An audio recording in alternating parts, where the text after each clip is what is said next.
To the High Noon stream for today, the 19th day of September, year of our Lord, as we like to say, 2022. I am Pugs Moran. We do this show every day, Monday through Friday at noon. We talk to, we don't talk to anybody.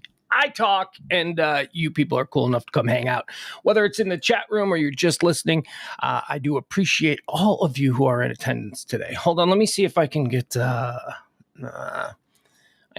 we got a bit of a late start. I've been watching Queen stuff. Actually, that's a lie. Why are you lying? Out of the box, you're lying. I haven't been watching Queen stuff all day. It's been on, and I've been getting distracted by it. I have a lot of thoughts on this whole thing. And all right. So, hey, let me tell you about what this is. This is High Noon. It's the High Noon Show. We do it every Monday through Friday from noon till, 2-ish, 1:30, 2:15, 2:30, whatever. We do the show until we're done. We give you at least an hour. I mean, my God, what would be happening if we didn't even have an hour's worth of stuff to talk about? We do this show Monday through Friday, noon till whenever. Then we do a second show.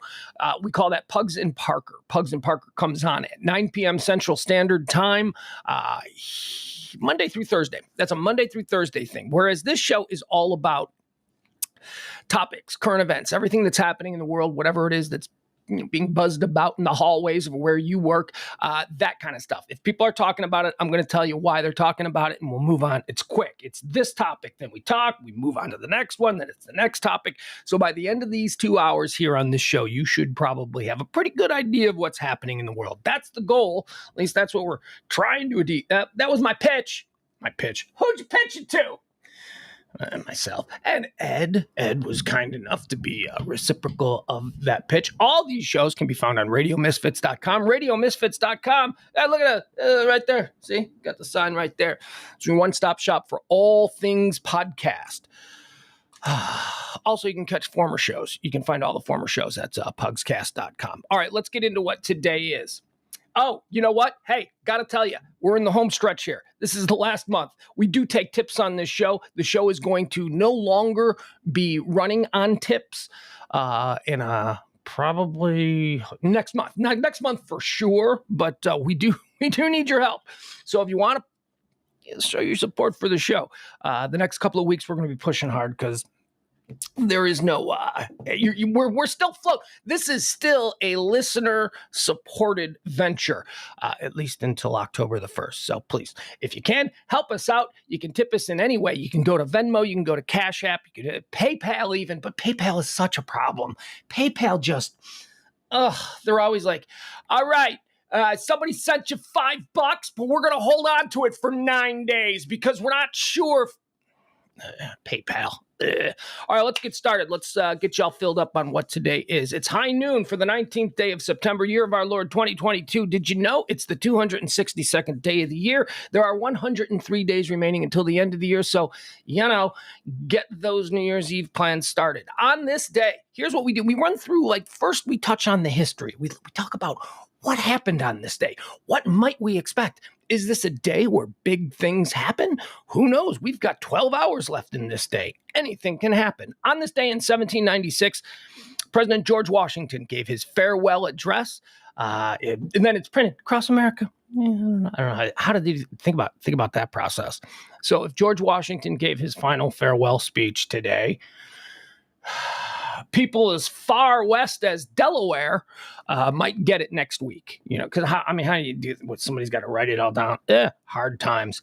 On this day in 1982, that's right, folks, nothing happened in the world. Nothing noteworthy happened in the world between 1796, where George Washington said, later skater, and 1982. Nothing noteworthy anyway. Couple of wars, World War I, World War II, Korea, Vietnam. Yeah, nothing noteworthy. On this day in 1982, Scott Fallman. Do you know who Scott Fallman is? No, I didn't either. On this day in 1982, Scott Fallman posts the first documented emoticon. 1982. It was he made a little smiley face, with the semicolon, and then he the first guy to do it. Look at him, Scott Fallman. Probably didn't even know he's probably just being a immature little dork, And look at what he started. Now it's a whole There's an emoji movie. Emoji. Some people only communicate in emojis.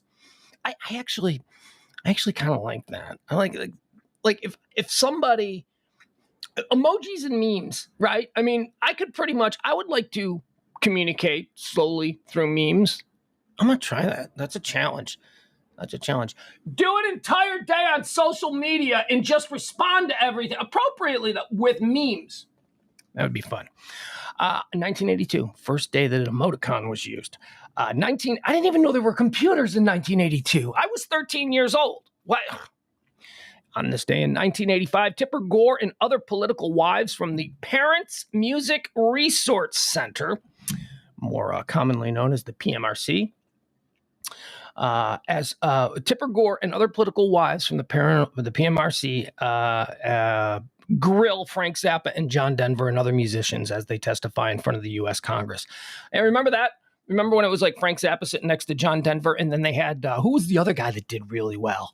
Like Frank Zappa was a smart man. And I think that if you were familiar with Frank Zappa's creative work, you'd go, oh, this long-haired weirdo, he's going to come in and start talking about the moons on Jupiter. And Frank Zappa came in there and he basically just showed every member of Congress that he was intellectually superior to them. They were all being silly politicians. And Frank Zappa just sat there and went, you suck, more eloquently than that, but basically tore them all down. And then Frank Zappa wasn't even the most surprising spokesperson for the rock music industry.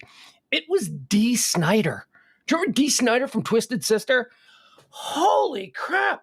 Talk about a guy who you expected to just, you expected him to have bodies in his backyard. He was such a weird guy, and Twisted Sister was such a crazy thing. And then he shows up in front of Congress and he's wearing a suit, but he's still got the rock hair, he's still got all that. And then Dee Snider in that heavy New York, New Jersey accent, again, just like Frank Zappa, shows every member of Congress that he is intellectually superior to them and can destroy them in any kind of a debate, as long as the rules are you debate honestly, you debate truthfully. Don't inject all of the nonsense political BS at the time. I really thought that this would kill Tipper Gore, or at least it would blow back on Al Gore, but it didn't. Al Gore's career took off after this. I don't know why. He went on to be vice president. He was popularly elected president of the United States. No, he wasn't. Yeah, he was. It was about hanging. He won the popular vote. Let's see here. Also, on this day in 1995, the Washington Post and the New York Times published the Unabomber Manifesto. Now, did they publish the manifesto? I don't know about this, and I could easily click on it and learn, but why would we waste time on that? Did they post it before or after he was caught? Like, was he caught and then they I don't know. I don't care much about the Unabomber. The Unabomber, to me, based on the things that we fear publicly, and like going to a mall. I mean, every time I walk from a parking lot into a mall, I think, all right, who looks squirrely? Is anybody hanging out by their pickup truck? Is there any middle-aged white guys hanging out by their pickup trucks, looking like they're rummaging through the arsenal they've got in their trunk? Are there any people that look like they're from a foreign land who hate me? I have to do all that. And then every time I go to a concert now, not even a concert or restaurant, anywhere I am, especially if I'm with my kid, the first thing I do when I sit down is I go, okay, where's the escape route? Where if I needed to get the hell out of here quick and low, and where is it? That's how we live today. So excuse me if I'm not really all that freaked out at the idea of some crazy guy in a cabin in Montana sending postal bombs to people who, he's had arguments with. I mean, these weren't people. Well, actually, no. I think only one of his victims was somebody that he was known. Anyway, I'm not worried about post office bombs. I'm worried about other things. Let's see here. That was 1995. Washington Post and the New York Times both posted the Unabomber's manifesto. In 2016, in the wake of a manhunt, the suspects in a series of bombings in New York and New Jersey is apprehended after a shootout with police. Do you remember this guy? Do you remember the guy who had all the crockpot bombs, just like the Boston Marathon bombers, the Tsarnaev brothers? I can't believe that I know the names Joe Carr and Tamerlan Tsarnaev. Still, how do I know their names? I don't know. I shouldn't. They should be completely forgotten. But this guy went around. He was an Afghan national, and he was going around New York City, and he was putting crockpot bombs up all over the place, and they were going off. Like one went off at Seaside Park in New Jersey, and then like a half hour later, one went off like near Times Square, and then another one went off in Chelsea. And so this was like a real thing that went on for a couple of days. And I was on this day that they caught him. They caught him just a couple of days later. Had a big shootout. He was the guy, I don't even know his name. It was something. Actually, I do know his name. It was Ahmad Rahimi. But okay, so Ahmad Rahimi was sentenced to life in prison without the possibility of parole, which means in our system, he should be getting out any day now. On this day in 2022, the funeral of the late Queen Elizabeth. That's right. We've all been watching it. So there you go. That's a little piece of history that happened today. Let's get into some birthdays. This is part two of what we do here on High Noon every day, Monday through Friday. We like to give you the birthdays. We give you the history, and now we celebrate some people who were brought upon us on this day. James Lipton, 1926. James Lipton, he was the guy. Remember the guy inside the actor studio? I like that guy. I like that guy. You know why I like that guy? Because he had a turn, an acting job, a character role on Arrested Development where he played a prison warden. But he played a prison warden. He played himself. He played James Lipton as a prison warden. It was very funny. He was very funny. James Lipton, born on this day in 1926. Born on this day in 1928, the original Batman, at least in my eyes, Adam West, American actor, businessman. He died in 2017. By the way, James Lipton died in 2020. Born on this day in 1932, Mike Royko, American journalist, Pulitzer Prize-winning writer, author. Mike Royko was a staple in Chicago. He was the most read. He was syndicated nationwide, but he was based out of Chicago, and he was a columnist. And he would have made, had Mike Royko been just like 30 years younger, he would have been the greatest radio talk show host the world had ever. I mean, he was just so, his columns were so great. They were legendary. A big influence on me. That big influence. I always say that there's like three people that were huge influences on me, and as far as like the way I think and the way that Mike Royko was one of them. So if you don't know who he is, hey, if you've ever seen John Belushi, played him in a movie. John Belushi, one of John Belushi's probably his best serious role, and it wasn't even serious. It was like light comedy. It was probably a rom-com, but I don't think they called them rom-coms in 1982. Continental Divide. You ever seen that movie Continental Divide, where John Belushi plays a Chicago newspaper columnist who gets in trouble with the mob, and the city's mad at him and the police are mad at him, so he's got to get out of town. So they send him to Colorado to do an interview with some woman who lives with animals. Good movie. I know it doesn't sound great. I didn't sell it great, but Continental Divide. It's based on Mike Royko. Although he didn't play Mike Royko. He played like Mike Kupchak or something. You know, it was like some kind of, ethnically it was like a similar, anyway, it was him. Continental Divide. Brian Epstein, 1934, born on this day. Brian Epstein, businessman, Beatles manager. A lot of people say the difference maker. The reason why do we all talk about the Beatles and not Jerry and the Pacemakers? Why do we all talk about the Beatles, but we don't talk about the Moondogs? Why do we all? Well, wait, no, not the Moondogs, because that was one of John Lennon's earlier bands. But you know what I'm saying? Brian Epstein. They said Brian Epstein, when he took over as manager of the Beatles, when they were playing in his club, the Cavern Club in Liverpool, he saw something and he said, I got some ideas that I don't think other people have. And boom, we have the Beatles. Let's see here. Paul Williams. Paul Williams was born on this day in 1940. You guys remember Paul Williams? If you're from the 80s like me, you do. He's probably most remembered because he's known, what he's known for. Paul Williams is known as a singer-songwriter. And if you were alive in the 70s and 80s, he was a big star, a big little star. He's a little man. Little man. Paul Williams was not a dwarf, right? He's not a dwarf, but also not something's going on there, right? I don't know what it was. I could probably click on his Wikipedia page and find out what it is. But I think he was like 4'10". I don't know. He wasn't a big dude. Probably best known for the Smokey and the Bandit movies, right? Was it Cannonball Run? Which ones were he in? I don't know. Yeah. You say he's best known and you don't even know. Well, I'm from the 70s and 80s. I know him from other things. I know him from all the TV appearances. I know him from all the game shows. I know him from all, the things that don't stand the test of time. Like the movies do. And I think it was Smokey and the Bandit. Was it? Is it Smokey and the Bandit? Anyway, there is a documentary that you can find. I think it's on Amazon Prime. It's called Paul Williams, I'm Still Here. It's so good. It is so good. If you're from the 80s like me, I'm just a lovable guy. He was on the Muppets a lot. He was like a Muppet. He was like a human Muppet. Paul Williams. Was he Little Enos? Okay, the ghost says he was Little Enos on Smoke. Sometimes I get Smokey and the Bandit and Cannonball Run confused. Al Gamboa says that he looked like a mini Elton John. He sure did. Yeah. Okay, that's pretty good. Jeff Glenn. Can I just give this to Jeff Glenn? Jeff Glenn and me know why. Jeff Glenn. Jeff Glenn says that it was a great doc. It was. Paul Williams, I'm Still Here. He was born on this day in 1940, and guess what? He's still here. Born on this day in 1941, not still here, Cass Elliot, American singer, Mamas and the Papas. The popular, I don't know. So she was a heavyset woman, so it was, she choked to death because she was such a fat pig. She was eating a big corned beef sandwich, and she choked on it. She died because she couldn't control herself because she was a big fat. That's what people said. That is, if you ask 9 out of 10 people on the street who know who Cass Elliot is, if you were to say, how did Cass Elliot die? They go, choked on a ham sandwich because she's a big fat. Like, that's not what happened.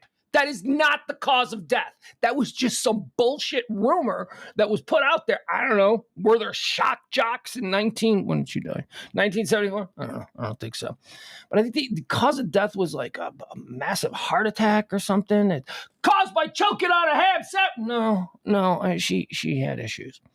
And she did drugs, and I don't know. You could look into it, but it's not a ham sandwich. Born on this day in 1945, still alive. One of my favorite first TV shows. If you were to say to me, Pugs, what was the first TV show that you fell in love with because you're such a TV freak? It would be this one. It would be a show called Emergency. Engine 51. Multiple car accident with injuries. Intersection of Sepulveda and Vine. You guys remember Emergency? It was like a show about paramedics at a time when, did you know this? It was at a time when paramedics didn't really exist. Los Angeles County was one of the first counties to have an EMS, to have like dudes whose job it was to be in an ambulance, like who drove an ambulance. Everywhere else in the country for years and years, the hospitals sent the ambulance. You called the hospital. The hospital would send an ambulance to come pick you up. Or maybe a fireman would throw you in a fire station wagon and take you somewhere. Or maybe the fire department had an ambulance, but it was still being run by just regular old firemen. Emergency One, or Emergency, it was known as Emergency One in syndication, because they felt they didn't want to, it was still in first run. It was still on the air with new episodes, and it was also in syndication. And they felt that we were too stupid to know that Emergency One, when it's airing at 4:00 in the afternoon, isn't the same as the one that we were, you know what I mean? So they called the syndicated version Emergency One, and they called the regular show Emergency. And why am I saying all this? Because it's Randolph Mantooth's birthday. That's right. Johnny Gage, Randolph Mantooth from Emergency. Happy birthday. Born on this day in 1958, Lita Ford. Oh, by the way, Emergency is real. It is recognized as the thing that all these other communities across the country, they saw this show and they said, we should have one of those. We should have like actual paramedics. That should be a thing. And the show Emergency popularized that whole thing. And now we all have paramedics. Now paramedics, EMS is everywhere. Lita Ford, born on this day in 1958. She went to a party on a Saturday night, didn't get laid, got in a fight. Oh, yeah. It ain't no big thing. I swear to God, that is what, every time I hear that lyric from her song, I just think, oh, my God, you are a gross lady. You are, it's like, I went to a party on Saturday night, didn't get laid. But yeah, that's, what are you, a dude? What are you, oh, God. It ain't no big thing. Mario Batali, born on this day in 1960. Mario Batali, celebrity cook, celebrity chef. Love that guy. Love him. Oh, no, but he's been Me Too. First of all, he was acquitted, but of all that stuff. Second of all, I've known the guy semi-personally for about 20 years now. I just think he's a wonderful man. Warm, loving. That's the problem. He's loving. No, he's just one of these hugger guys. He's one of these guys who isn't... he's not like a masculine guy. He's not he's not. I mean, he's straight. I'm not suggesting any sexuality thing.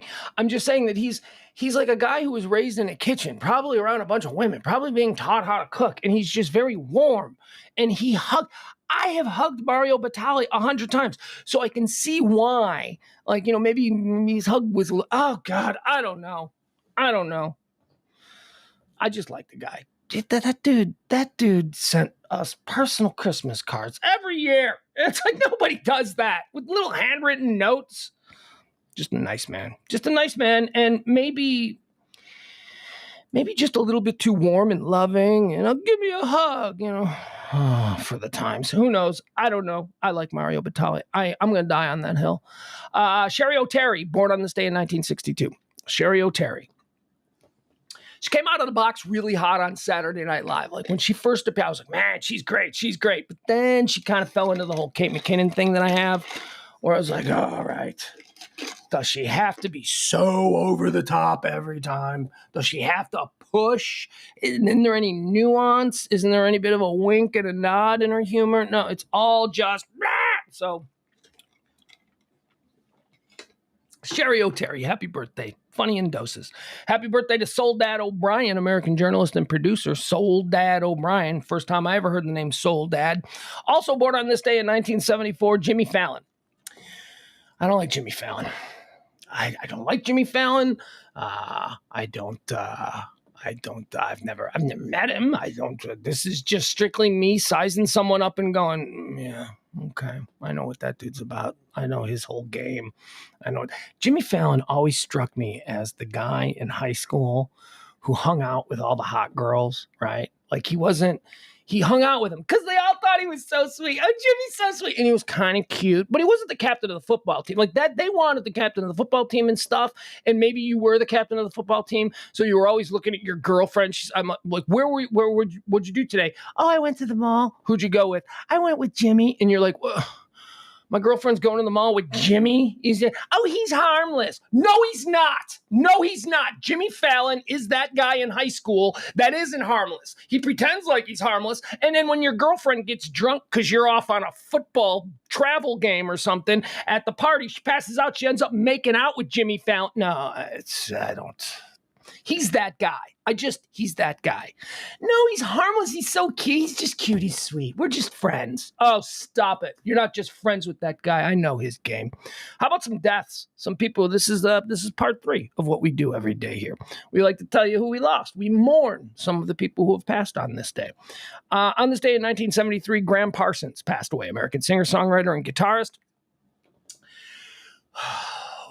Graham Parsons is one of these people who, music historians, music experts, I guess people who know that era, they all say, well, there's a guy who would have been Bob Dylan, but he died.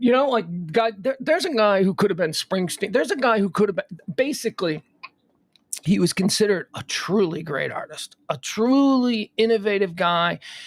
Influenced just so much music that came after him.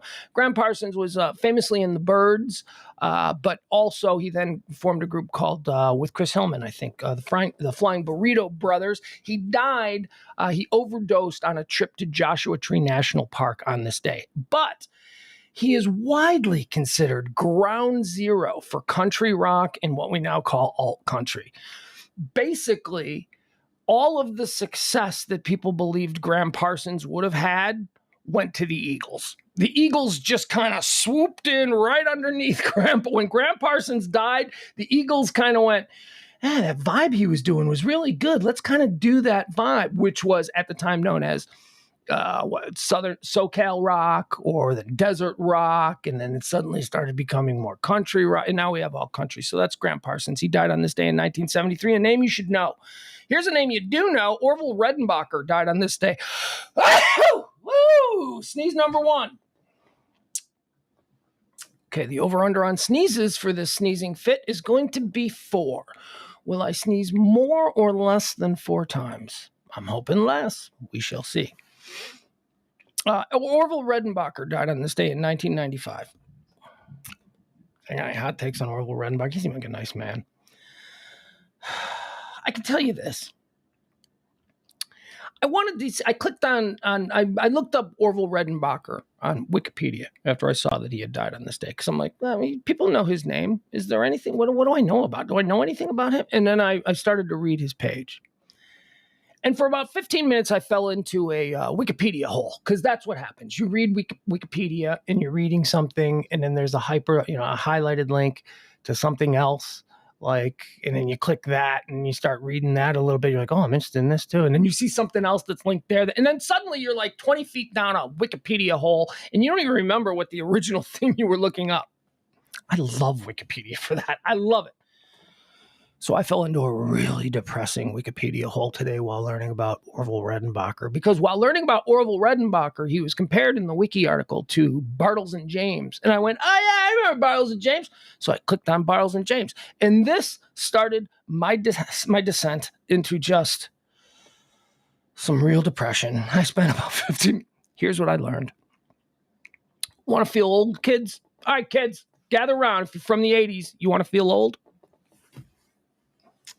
Frank Bartles from the Bartles and James commercials. Remember the two decrepit old men? Oh, it was so funny because they're going to be dead soon and they don't have anything else to offer the world. And look at them. They're just sitting on their porches. They're like old, gross, stupid old men. And aren't they cute? Because look, they got wine coolers and college kids love these wine coolers. See it? It's funny. It's funny because they're old and nobody cares about them. And they're just old bumpkins on a porch. The Bartles dude was 6 years younger than me when he started in that first commercial. That Bartles dude was 46 years old. But no, 40. Wait, what was he? I did the math. That Bartles dude was like 47 years old when he did those commercials. I didn't go to YouTube and look up a Bartles and James commercial. I didn't. I don't want to see it. Because when I saw those commercials, I thought those dudes were in their 80s. I'm like, look at those 80-year-old dudes. Younger than I am now. Younger than you are now. Happy Monday. All right, let's get into the trending topics. Let's see here. What is happening? The big thing is the Queen's funeral. Everybody's buzzing about that. The Queen's being... last week, she was drugged through the streets. Today, she was thrown up on an altar, and a whole bunch of people are... Elton John singing? I don't know. I don't know. A lot of celebrities... It's not news. I mean, really, I've been hate watching CNN all morning. I was watching Sky News earlier. I understand why it's wire-to-wire coverage on Sky News in England. It's their queen. It's not our queen. Why are we going wire-to-wire? Why are we going full coverage? Why is Anderson Cooper on CNN at 9 o'clock in the morning? This is not news, CNN. What would you, again, I ask, what would you be covering? What would you be ginning us all up? What would be the most important thing that we absolutely must pay attention to, and this we need to argue with our neighbors about? What would that subject be had you not been spending all this time covering the Queen? I mean, my point is that that's trash too, that they just make up all of this shit, that they decide what the news is. This is not news. I'm sitting here watching this. I'm like, this is not news. This could be streamed wire to wire on A&E. This could be streamed wire to wire on Bravo. You could even stream it wire to wire on the networks, right? ABC, NBC, CBS. Not CNN, not Fox News, not MSNBC. This is not news. This is a funeral. News was she died. News is when's the funeral. The actual coverage of the funeral is not news. It's just a bunch of stupid people are going to want to watch this for 12 hours. We should put it on and just load it up with commercials. Oh, by the way, commercial rates for this particular day just went up 500%. I hate it. I hate CNN. Here's a fun story, though, that I did find about, and this is trending here. Queen's bees. Folks, remember when she died, and I told you that my fascination with the British royal family isn't about, I want to be a princess. No, it's about how is an entire nation of people suffering from the same delusion that all men are created equal, except for these magic people that we give all our money to. An entire modern nation that, for all intents and purposes, seems to be just like us. They got this one thing. They got this one crazy thing. These people are magic, and no man tells me what to do except for the magic old lady sitting on the fancy golden throne. She can tell me whatever she wants because, she's special and she's that's my fascination with it. My fascination is the mass delusion that country suffers from. Reasonable people will tell you, no, they're anointed from God. Oh, God. Oh, jeez. Really? Their magic has nothing to do with, a sword fight that took place in 1600 and the actual people who were appointed by God, maybe they got No, because if that bloodline was defeated by another, then that's just God anointing them. Oh, shut up. All right, so here's another really stupid thing that they have to do there. And they've been doing this since the 12th century when England loses a monarch. Are you ready for this nonsense? They have to inform the bees. And there is an official ceremony where the bees are informed. What are the bees, Pugs? Yeah, those kinds of bees, the kind of bees that make honey. Apparently, the queen has a whole bunch of hives of bees. And they've always had, this has been like a monarch thing. Like the monarch's got to have bees. Apparently, in the 12th century, bees were important. And ever since then, the royal bees, they've had these bees. So they had this ceremony today where some dude all dressed up in military regalia had to walk up and address each individual hive as if they... Do you see what I'm saying? These people are out of their freaking minds. Queen Elizabeth's bees had to be informed of her death in accordance with tradition. And I'll read it like this. Oh, even the royal bees are mourning the death of Queen Elizabeth II. In a new report from the Daily Mail, royal beekeeper Sir John Chappell, he got knighted because he's a beekeeper? There are no rules.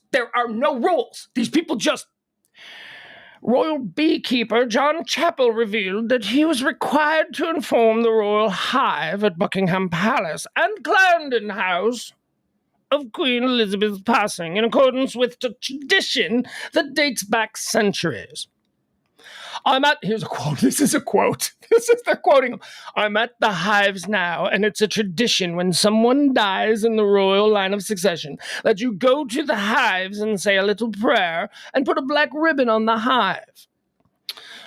In addition to informing them of the queen's death, the official beekeeper also alerted the bees of their new master. King Charles III is now your king. These are bees. These are insects. And an otherwise serious, dignified man wearing royal regalia spent the better part of the morning today talking to hundreds of beehives individually. I mean, come on. How stupid are these people? Explains why we won the war. I mean, seriously. So Chappell explained the process to this publication, saying, here's how it goes. You knock on each hive and say, the mistress is dead, but don't you go. Your master will be good to you. Hello, bees. The mistress is dead, but you don't have to go. Your master will be good to you. And then he takes a couple of steps down. The mistress is dead, but you don't have to go. He did this like 100 times. They're serious people. We should give them nukes. They should colonize the world. That's it. Maybe that's why the world is so fucking stupid. Maybe because these people put their ideas in everybody's heads. According to the Daily Mail, this tradition stems from a superstition that if the bees are not informed of the change in monarch, they might stop producing honey or even die. Sir Chappell, who's been the royal beekeeper for 15 years, was clearly not going to be the one to let this custom fade away. I was the queen's beekeeper, and hopefully now I'll get the job of being the king's beekeeper. We're going to get younger at the position. You're gone. This is funny, too, because these are all things that have traditionally taken place during a changeover in the monarchy. When the sovereign, when the leader goes down, these are all things that have been done. But we've had this queen for like 100 years, so none of us have ever seen this nonsense before. Anyway, that's just stupid. Stupid bees. You got to tell the bees. Bees got to be informed. Biden, I guess, was on 60 Minutes last night. Is that a thing? I don't know. I didn't see it. I had other things happening last night. Biden says COVID is over. Let's see. In a 60 Minutes interview that aired on Sunday, President Joe Biden told CBS's Scott Pelley that it is much too early to make a decision on that, talking about whether or not the United States will defend Taiwan should China get overly aggressive. Look, Biden said, my intention, as I said to begin with, is that I would... he's now talking about running again. All right, so basically here's what he said, without having to skim through this article. Biden says COVID is over. He says he's not sure if he's going to run again in 2024. And he says that the U.S. will defend Taiwan if China gets aggressive. And now everybody says, why would the U.S. defend Taiwan? What? Biden's a war hawk. Why is he saying the U.S. will defend Taiwan? Because we gave them our word. That's why. What? Have you no integrity? Has the United States fallen that far? We have made pledges in return for services rendered, I may add. It's not like Taiwan is just like, help us, and there's nothing in it for you. There's a lot in it for us. There has been a lot in it for us for a while. So now, I guess it's easy to say, yeah, we got your back. Should something go down? Things are good now. Nothing's going down. We got your back. Here, sign this deal. Here, we'll sign it. And now things are getting a little bit hairy. And there's a whole bunch of Americans going, we shouldn't stick to our word. I mean, they're not saying that. What they're saying is we shouldn't defend Taiwan. But what they're really saying is we should welch on our promise, which, whatever. I mean, I guess it's not I don't. Do I care?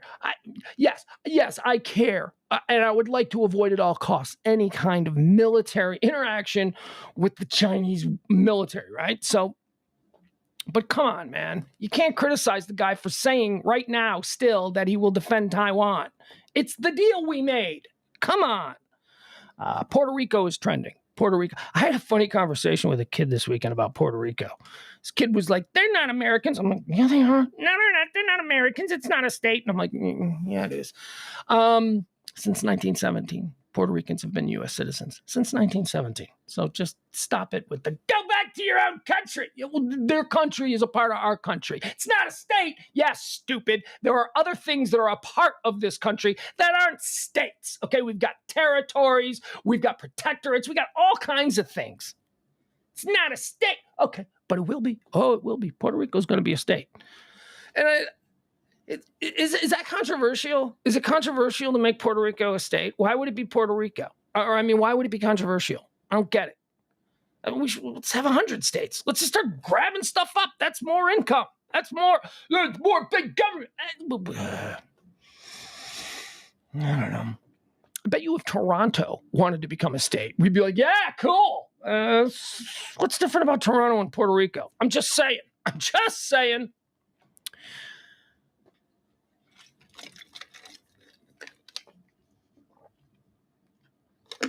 I'm thirsty. I need water. I need to start drinking more water. Do you ever feel like I drink?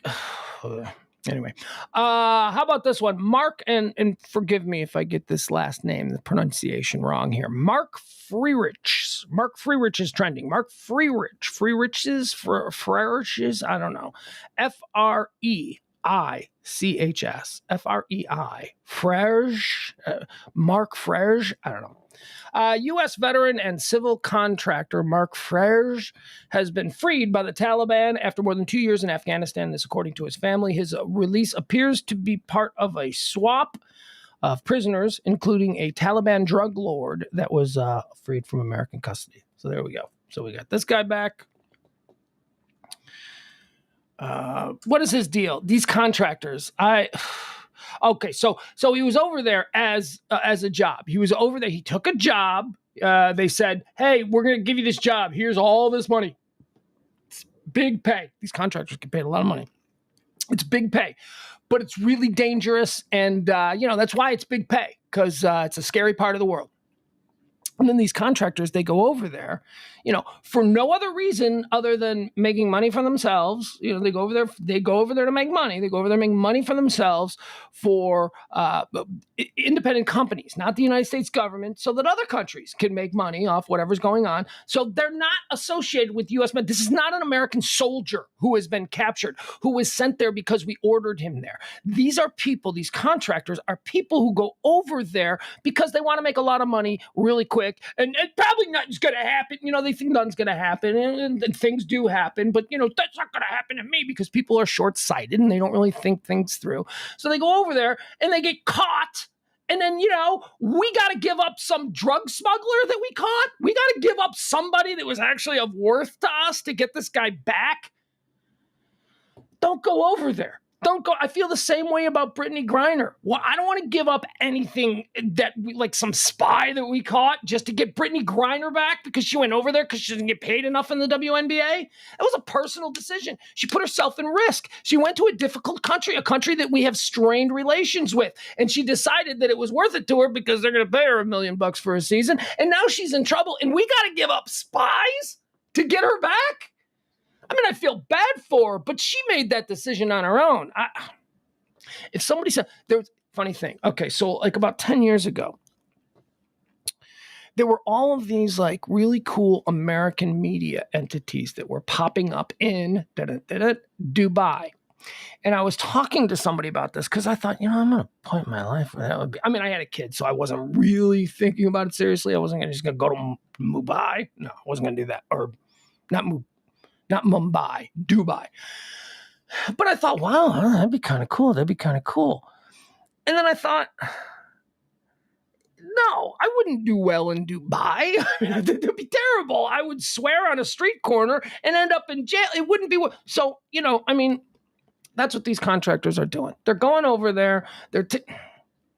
Anyway, welcome home, man. Welcome home. We had to give you better be a good citizen now. You better not join QAnon. You better not become some crazy idiot. You better be a good citizen, because we gave up some Taliban drug smuggler to get your ass back. And honestly, getting your ass back did nothing for us. Did something for your family. Did nothing for us. Did nothing for the country. What we did, though, we took a loss because we had to give back some people that we caught that were doing bad things that we were getting information from. I hate the whole contractors getting caught thing. Ugh. Gavin Newsom, this guy. Handsome man. Gavin Newsom, governor of California. Yeah, apparently it's being leaked out that if Biden doesn't run in 24, he's going to run. I don't know. Why? Because he's handsome? Because he's a handsome man?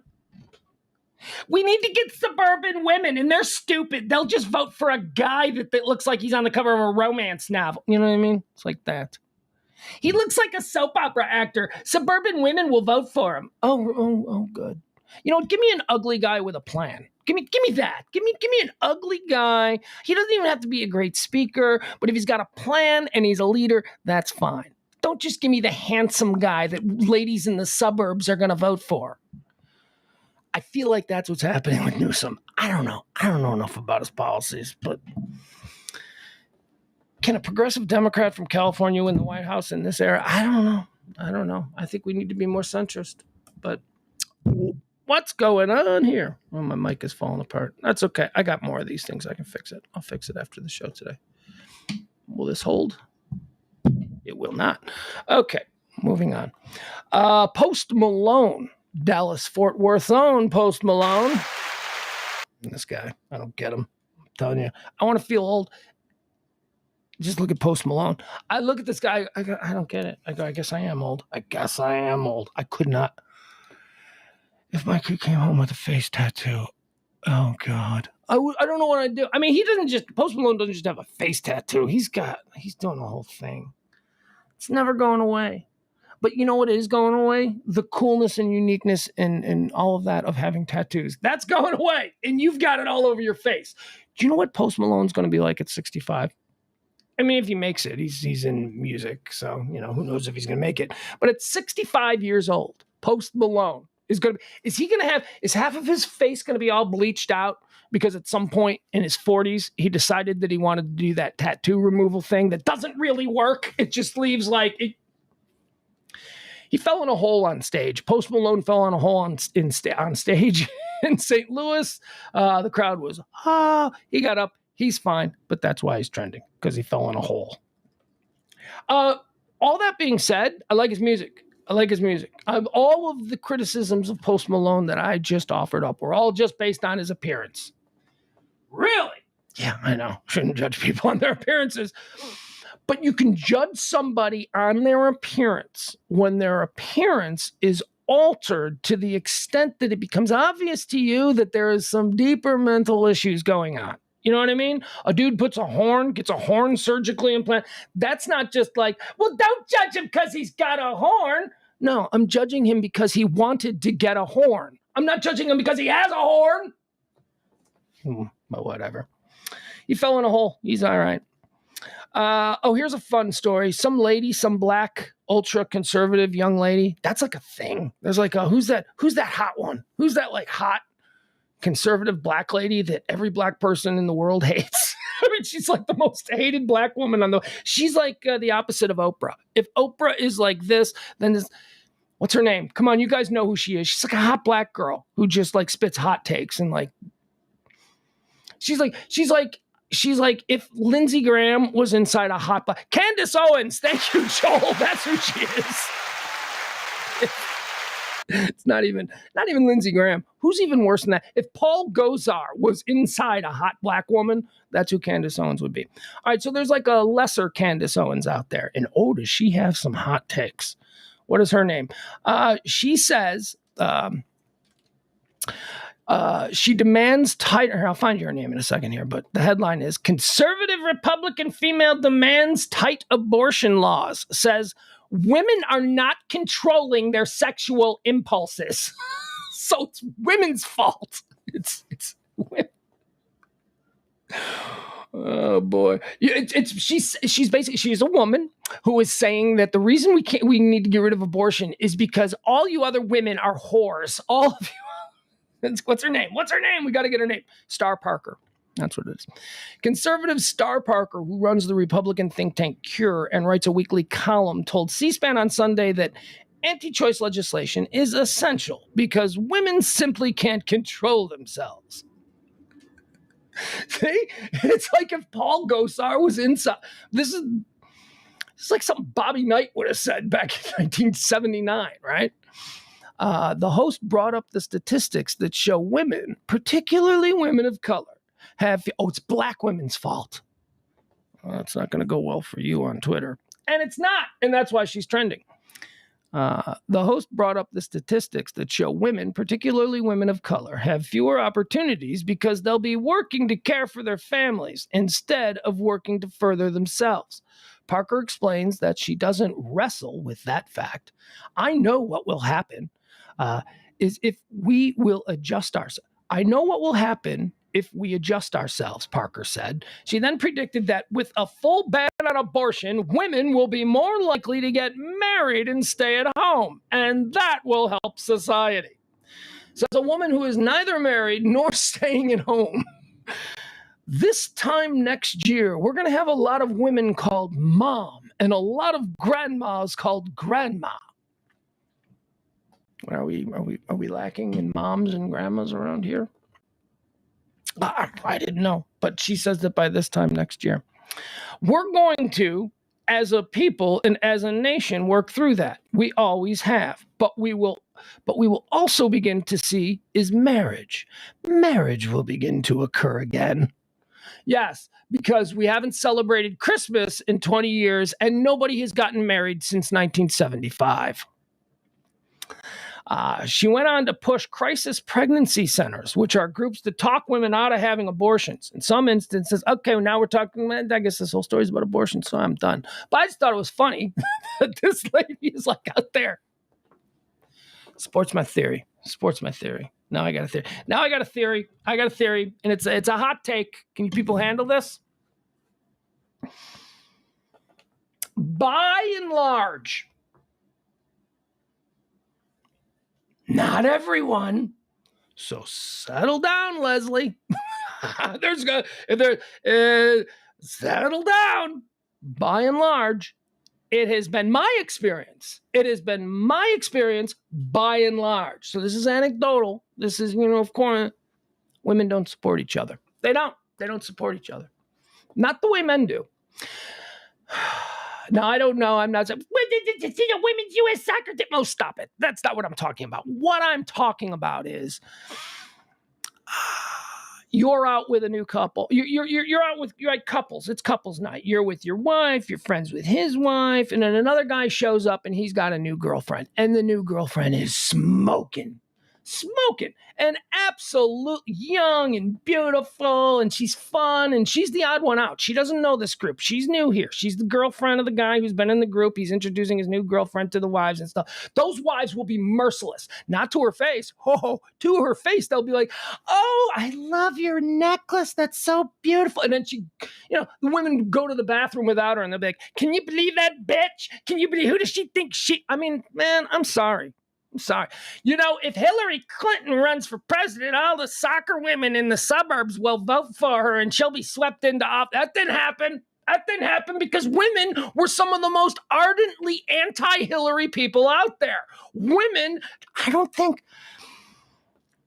don't know if this stands with the younger generation of women, but women of the generations that I know are mean to each other. I can tell you that every girl I've ever dated has had, at least at one point in my relationship, a point where she's not talking to that bitch.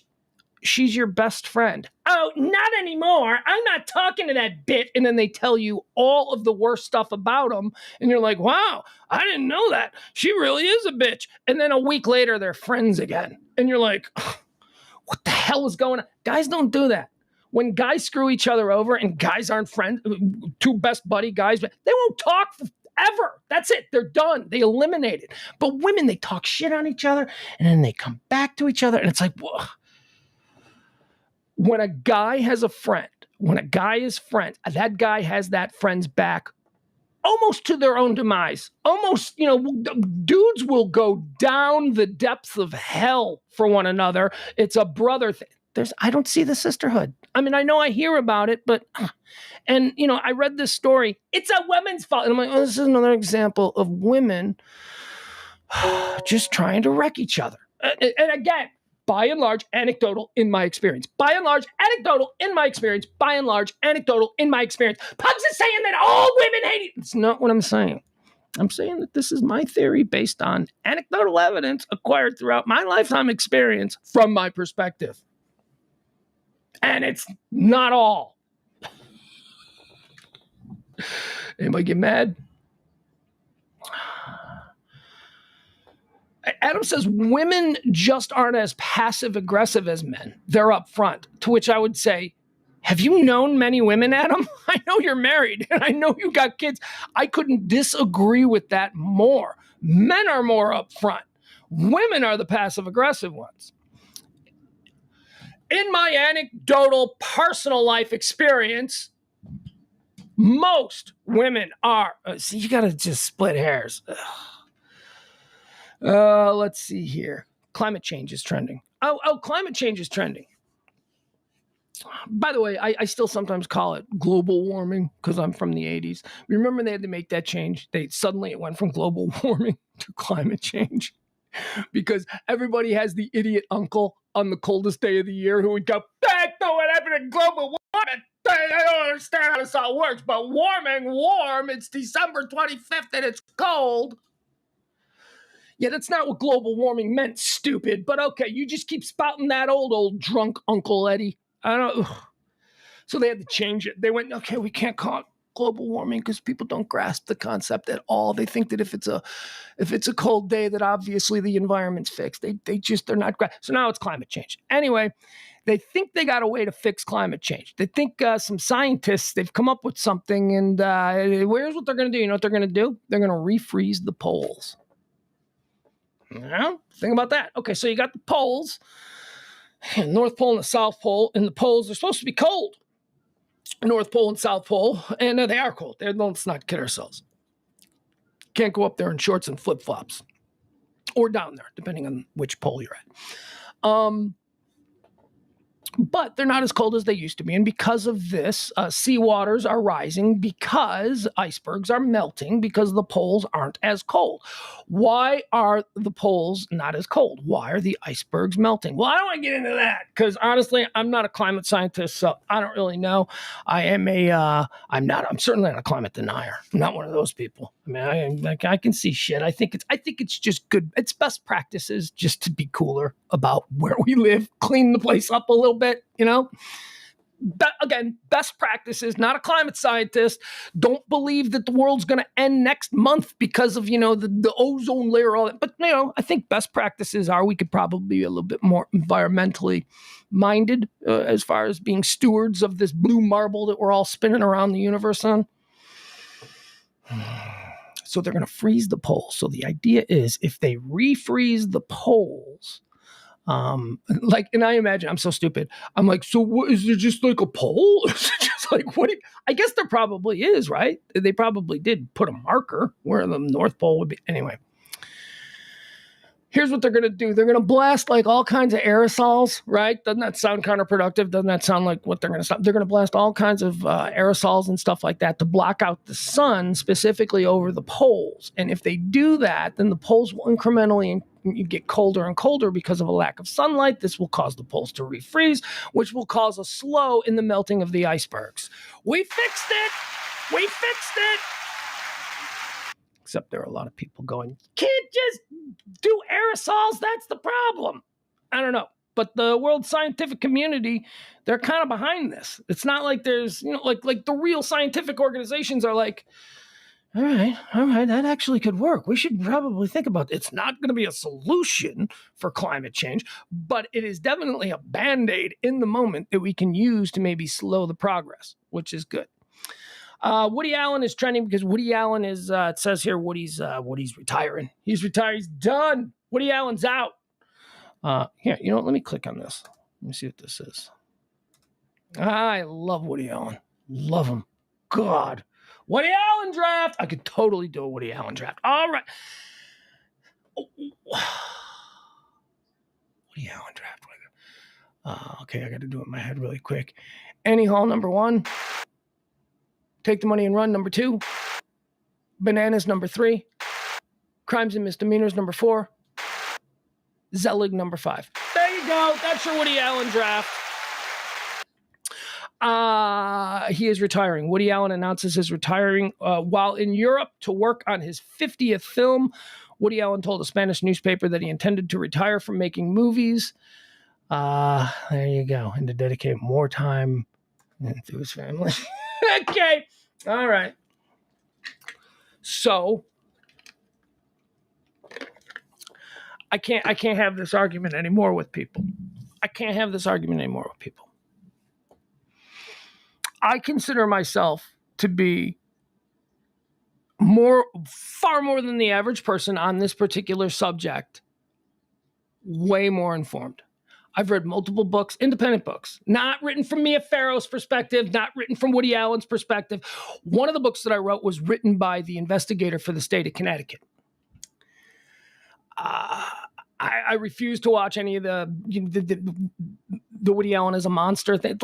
What people don't popularly know about the facts of this case, whether you're conflating the situation with Dylan, these are two separate situations that Woody Allen was sort of wrapped up in, but they are connected, or the Sunni Previn thing. Which is it? Are you angry because he married and is having sex with his daughter? Okay, is that the thing that you're all wrapped up about and hate him for? Or is it he molested his his 4-year-old daughter in an attic at Mia Farrow's Connecticut home. Or is that the thing? Because, the charges, the accusations of the molestation of the child came after he hooked up with Soon-Yi Previn, who is the daughter of the woman that he had been. I can't go into this. I don't want to go into this. People just, they don't know the details. They just think, well, but he did marry his daughter. No, he didn't. No, he didn't. He had never even met her until she was a college student who came to New York, who he was asked by Mia to show, one of my daughters with Andre Previn. Andre Previn is who Mia Farrow was married to when they adopted Soon-Yi and they raised Soon-Yi. And then when Andre Previn and Mia Farrow divorced, Soon-Yi went to go live in France with the Previns. Soon-Yi was raised in France. She came for summers and stuff like that. Woody Allen had never even met her. First of all, well, how does he not meet her if he's dating or he's in a relationship with the mother? Because it was a weird ass relationship. Woody Allen's relationship with Mia Farrow was weird as hell. They weren't married. They were married. No, they weren't. They were never married. They didn't even live together. Woody Allen lived on one side of Central Park, and Mia Farrow and her 15 kids lived on the other side of the park. Woody Allen would they did the story about how at night they would flicker lights on and off, and they would look through binoculars. He wasn't. I can't do it. Someday I'll give you my whole rant on this thing. Is he a weird guy? Unquestionably weird. Of course he's weird. But he's also kind of a genius. He falls into that geniuses are weird and maybe a little bit crazy. But there's a narrative out there that says that Woody Allen basically just ended up marrying his adopted daughter that he raised in Summit. That's not even legal. You can't even do that. And by the way, Mia Farrow and Woody Allen, they were over essentially for a couple of years before this whole thing even started. Like I said, they lived in separate things. They were just, Woody, would you do me a favor? Soon-Yi's going to be coming here touring colleges. Could you take her around New York City and introduce her to some people that you know at NYU and Columbia? Mia, I don't want to do that. Please, Woody, you never spend time with any of my children. They had a couple of kids together through adoption, and I guess we're going to pretend that Ronan Farrow is like Woody Allen's kid, even though it's not. And by the way, Woody Allen's a monster? Woody Allen's a monster. Mia Farrow had Frank Sinatra's baby and told Woody Allen that it was his kid, and basically made Woody Allen go through the first 20 years of this kid's life thinking this is my kid. Now the kid's all grown up and looks exactly like Sinatra. Sinatra, by the way, Mia Farrow's first husband. She was married. It's not like just randomly they hooked up. There is a reason that the baby that Mia Farrow gave birth to looks a lot like Frank Sinatra, because Frank Sinatra and Mia Farrow had a lifelong affair even after their divorce. Look, Sinatra's own family about Ronan Farrow. Sinatra's own family say we consider him one of us. Because, yeah, look at him. But anyway, imagine that you're a guy. Imagine that you're a guy. Woman you're with is having a baby. She's pregnant. And you're like, oh, so, wow. So I guess that's mine, huh? And she's like, yeah, sure. Yeah, sure. He's going to be yours. The whole situation is messed up. And the very idea that Woody Allen is the bad guy in this thing drives me nuts. There's a lot of bad people in it. There's a lot of weirdness going on. But, all right. So that's enough. I can rant. I'm sorry. I can rant on it. Don't just watch a documentary that was produced by Mia Farrow about what happened, okay? When that documentary came out on, what was it, HBO? Oh my God, this is so true. No, it's not. Mia Farrow is a crazy woman. Half of her kids, she's got like 15 kids. Oh, here's another thing. Do you people realize this? She's got like 15 kids. Half of them don't even talk to her. Half of them agree with Woody. Half of them have relationships with Soon-Yi, their sister, their adopted sister, and are totally fine with it. He molested his daughter and then he married her. They've been married 30 years. What is your problem? These people, yes, it was an age difference thing. And maybe if they had broken up after a year or something, that would have been weird. You'd have been like, look at him. He just exploited and took advantage of this young woman. He's been married to her for 30 years. They have a shit ton of actual kids of their own. Do they? I think they do. Okay, so Woody Allen's retiring. He's had enough. Super Earth. Do you know what a super Earth is?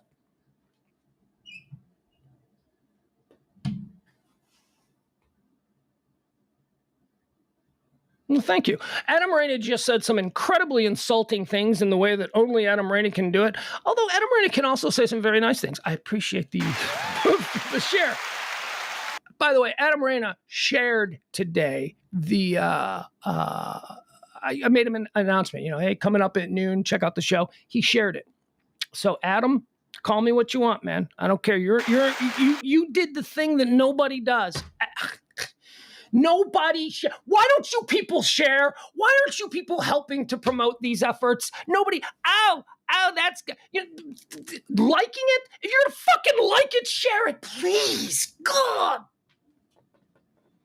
Adam says, you sound like an asshole, like my dad, claiming my mom trapped him and ruined his life with having a baby that wasn't his. Well, was it his? Adam, that's kind of an important piece of this. Is the baby his? And was he led to believe it was his? I guess that does make me a man. If I was in a relationship with a woman and we had a baby together and she knew that it wasn't my baby, but she let me believe it was, she let me fall in love with it, she let me have this attachment to it. I guess that would make me a man. Now, I don't know the specifics regarding your father, but all I'm telling you is, okay, I think that's a natural male response, to be pissed when you find out that the kid ain't yours.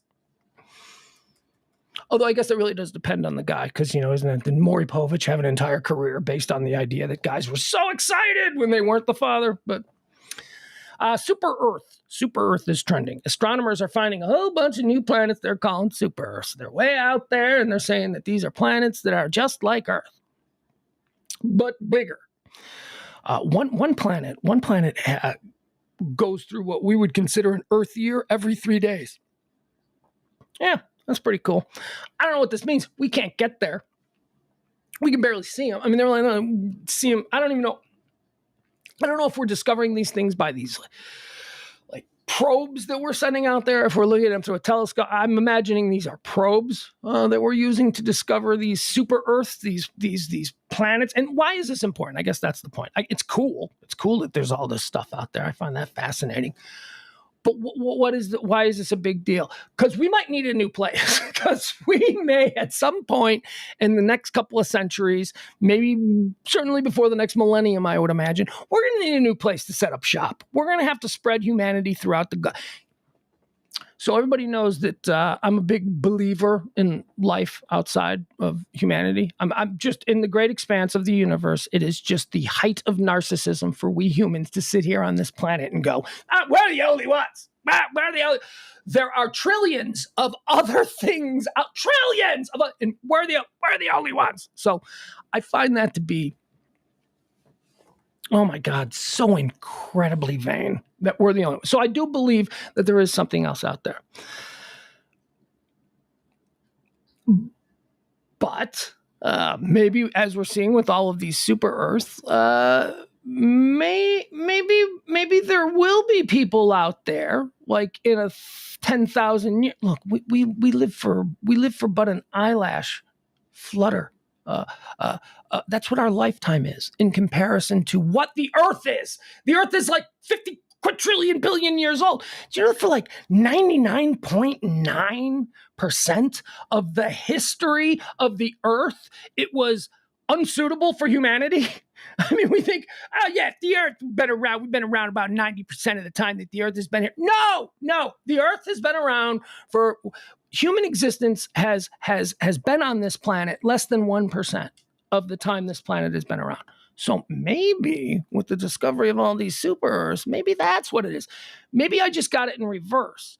Maybe we are the only people now, and there will be more people in 1,000,000 years on other planets, and there'll be other races and all that stuff. But that'll be because we haven't done the job of populating and colonizing the rest of the universe. Oh, there's the white man talking about colonizing again. I'm just saying, maybe we are maybe this branch of humanity that we are, maybe we're ground zero. Maybe we're the first ones. Maybe in 500 years, we have a rocket ship that can take us to one of these super moons or super planets, super Earths. And maybe in 500 years, we go there. And then in another 500 years, that's a whole happening planet. There's, and then maybe they invent something, they go somewhere else. And then suddenly there's strains of this human DNA all over the universe. Maybe that's what it is. I don't know. Or there's a bunch of lizard people up there flying around in spacey ships, getting ready to pew, pew, pew, pew, pew, laser beam us. Could be either. Keep an open mind. Pirates are trending today. Oh, it's because it's Talk Like a Pirate Day. So we used to do What Is Today. We used to do that. Used to be one of the segments that we would do, like, oh, it's National Butterscotch Cookie Day, stuff like that. So today is National Pirate Day.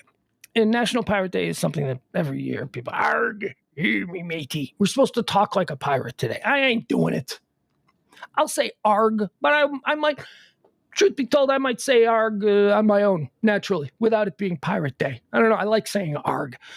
So you know how this started? National Pirate Day started in the 1995, I think, or was it 85? I think it was 95. Started in 1995. Two dudes were playing racquetball in Oregon, and they played racquetball every day at the same, or every once a week at the same time. And one of the guys playing racquetball got hurt. And as he got hurt, he fell to the floor and he went, arg, like a pilot. And the other guy laughed. And then somehow took off from there. It became pirate. So these guys they would do National Pirate.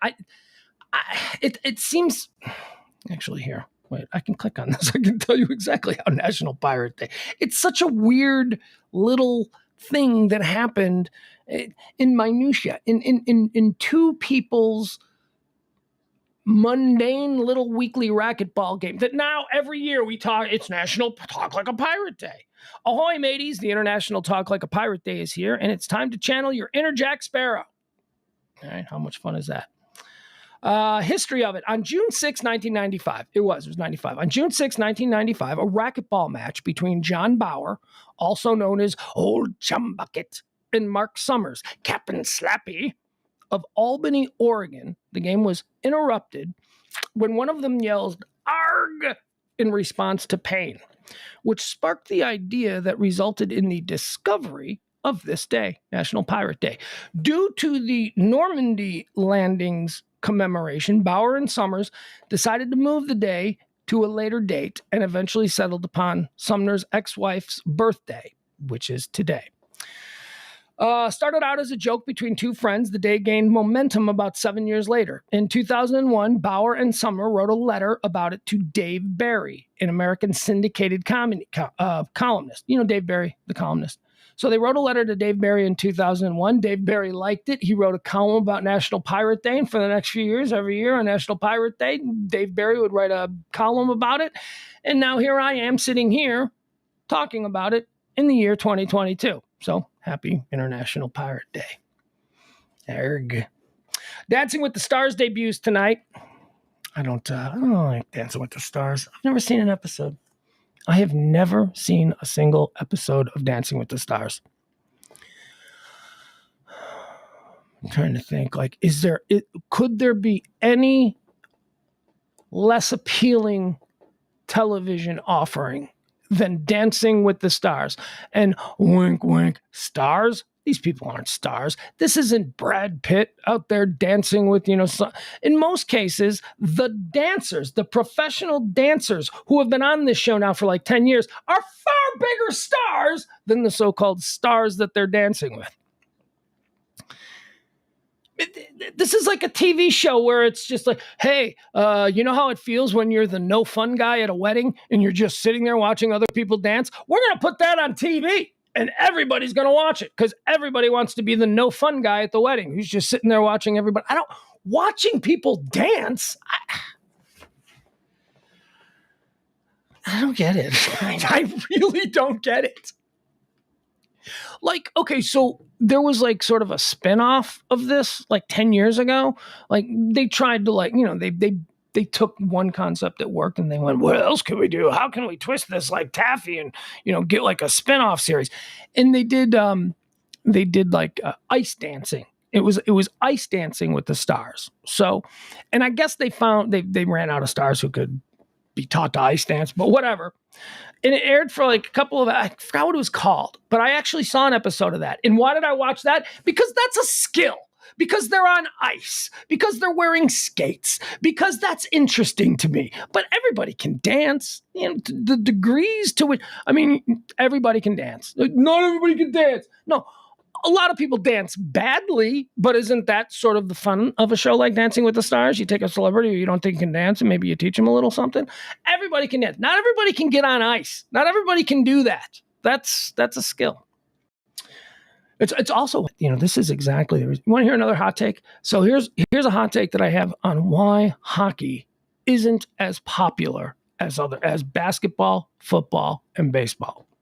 You ready? Here's my theory on why hockey isn't as popular. Because I can sit in the stadium at a baseball game and I can imagine myself doing pretty much all of that. Hell, I played baseball, right? As a kid, we all had a mitt, we all had pop-ups, we can all field a grounder, we can all at least strike out, right? We can stand up, we can envision ourselves doing that. Same with basketball. We've all put it up. Football too. Most of us have played football. We can all imagine ourselves doing it. But there is a lot of people who have never been near ice. There are a lot of friends here in Texas, North Texas. They've never been on ice before. They wouldn't know how to stand in ice skates. They wouldn't know how to walk on ice skates. My Texan kid, he learned how to ice skate on winter trips to Chicago. We taught him, we put him on skate. One of the first things I wanted to do, I'm like, all right, he's here for a week. What can he learn here right now? Especially when we'd stay at Grandma's. Grandma lived on a frozen lake. What can he learn now that he's not going to have an experience with in Texas? And learning how to ice skate. Now, he's not good, but he did it. And, he used the hockey stick. I gave him a hockey stick for him to use for balance, but he got it. Not everybody can skate. Not everybody can even imagine themselves skating. So I think that's why hockey doesn't have the mass appeal that baseball, basketball, and football does. We can all project ourselves out there in our fantasy world and be like, I could do that. If I had worked a little harder. That's not the same dynamic with hockey, with watching hockey. Not many people can do that. MASH is trending. MASH is trending because MASH, the TV show, it debuted 50 years ago yesterday. And apparently Mike Farrell and Alan Alda, still alive. They tweeted a nice little picture out yesterday of the two of them. A couple of old men, Mike Farrell and Alan Alda, having a glass of wine, clinking each other. Looks like they're, looks like they're in a restaurant or something, but they're hanging out. MASH stars mark 50th anniversary. The show that changed our lives, says Alan Alda. Two veteran stars from MASH reunited to mark 50 years since the comedy launched. Alan Alda played Hawkeye Pierce, and Mike Farrell was BJ Honeycutt from season 3 on. Yeah. That's right. Who was before BJ? Mike Farrell and Wayne Rogers. Wayne Rogers was the original partner to Alan Alda in MASH. He wasn't BJ Honeycutt, though. Who was he? All right, there you go, chat room. Help me out. Who did Wayne Rogers portray in MASH for the first 3 seasons? Did Wayne Rogers leave the same time McLean Stevenson did? I don't know. Trapper! Jeff Glenn! Oh, my God, that's right. I forgot about that. Wayne Rogers portrayed Trapper John, the MASH surgeon, who was in cahoots with Alan Alda's Hawkeye Pierce. And he was Trapper John, and he left the series after the 3rd season and was replaced by Hawkeye Pierce. And then like 7 years later, the TV show Trapper John, MD, debuted, starring a totally different guy. Trapper John, MD. Wayne Rogers, he left MASH, never really did anything after that. He probably thought he was going to be a big movie star. He never did anything after that. And then to add salt to the wound, when they decided to reboot the character of Trapper John and create a hit TV show for that character, they went and cast Pernell Roberts, a completely different actor. Although maybe they approached Wayne Rogers and he was like, no, I'm still going to be a movie star. No, you're not. Alan Alda portrayed Hawkeye Pierce, Mike Farrell, BJ Honeycutt in the comedy that ran from 1972 to 1983. A quote now from Alan Alda: Mike Farrell and I today toasting the 50th anniversary of the show that changed our lives and our brilliant pals who made it what it was. MASH was a great gift to us, Alan Alda posted on his Twitter. A spinoff of the film and a book of the same name, The MASH Finale, remains the most watched of any series and scripted series in the U.S. 105.9 million viewers. 105.9 million viewers for the finale of MASH, the most watched of any series finale in the history of television. 105.9 million viewers. Sometime this afternoon, some girl is going to fart in a jar on YouTube, and she's going to have 500 million views. So, be impressed with the 105.9 million. But, the girl farting in a jar on YouTube is going to just crush that by dinner time. Do I have any hot takes on MASH?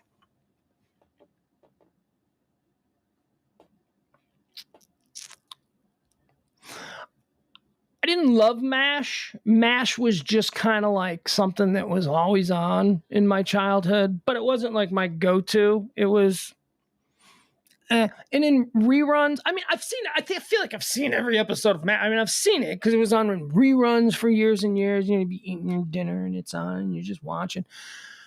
And I know all about it, like Radar and Klinger and Hot Lips and Frank Burns. I know McLean Stevenson. I know all of the.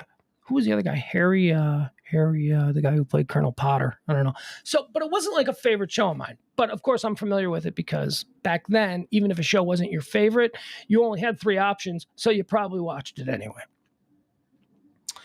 But I didn't love it. I didn't love it.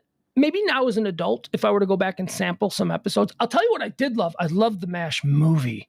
The movie MASH from the 1960s, the Robert Altman film that the TV show was spun off of. The movie MASH is really good. That movie I love. TV series, with one exception. I will tell you that as a young kid watching TV, MASH did something that even as like a 12-year-old or however old I was when I watched it, they did something in that show that I went, okay, respect. Okay, I love this. This is you're going outside. MASH did a whole series of episodes where they deviated from the sitcom format, and it was filmed and shot like a documentary. So the premise was that a documentary film crew was going to a MASH unit in Korea to show how these MASH units operate. And they interviewed all of the doctors in this MASH, and all the doctors and the nurses and all that were the characters of MASH. So it was an episode of MASH, but it was formatted completely different. And it was the first time that I had ever seen somebody get creative like that with television, with what was expected. What was expected was a show exactly like the previous 100 episodes of MASH. What they did was something completely different. And it was a couple of episodes too. I don't think it was just like a one-off half-hour episode where they did this documentary thing. It was very cool. I would be very interested in watching those episodes again. I would love to see those now. Because whereas I say, MASH wasn't my thing. I was more of a Happy Days guy. Loved me some Happy Days. But more of a Mork and Mindy guy, if you get me. Loved All in the Family. Loved Mary Tyler Moore. But MASH was MASH was Monday nights, right? I think it was Monday nights. Monday nights at 7. I was probably as a kid I was probably watching Monday Night Football because I watched Monday Night. That was like my thing. I was so excited. Hey, look at little 12-year-old me all excited to see the Steve Bartkowski Falcons take on the Ron Jaworski Eagles on Monday Night Football. That was me, 1981.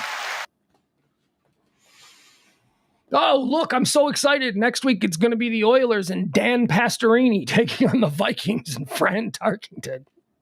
I don't know. I just love that era of football. So MASH. There you go, MASH. That's it. We're out of stuff. Let me quickly jump in and see if there's anything new trending that we can talk about that has popped up while we were doing this here show. Hold on, computer's acting slow. Al Gamboa says WKRP in Cincinnati. Oh, I loved that. I love that. That was my secret show. WKRP in Cincinnati was my secret show because I felt like nobody else that I knew in the world watched that show. I also felt that way for a time with SCTV. But then I started to realize that there were a whole bunch of my contemporaries, a whole bunch of my friends. Actually, that's not true. That's not true. I realized that certain of my contemporaries, some of my friends were as crazy about SCTV as I was. And those were the friends early on that I recognized as being better than everybody else. If you watched SCTV in 1979 and you saw John Candy and Catherine O'Hara and Eugene Levy doing something and you didn't piss your pants from humor, I didn't want to know you. I didn't want to know you. You weren't my people. You were not my kind of people. But WKRP in Cincinnati was my secret show because nobody watched that show. I didn't know anybody who watched that show. I remember in the car once with my grandfather, and I was my grandpa was such a man of his time. I was telling him about this show. I'm like, you should watch this show, Grandpa. You should watch it. And, he's like, I told him the premise. And he's like, well, that sounds stupid. Bunch of long-haired hippies playing rock music. Okay. All right. Nobody likes WKRP in Cincinnati but me.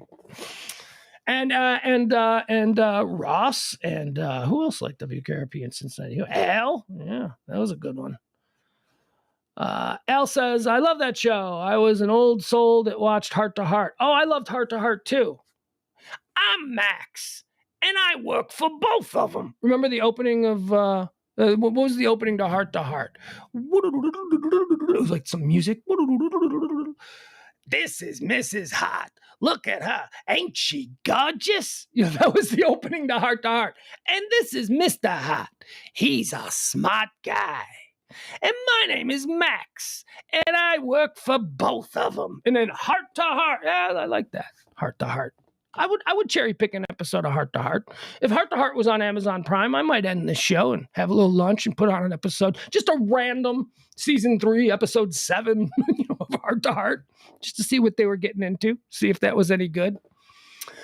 Leslie Collins says she liked Night Court. Let's see who else liked Night Court.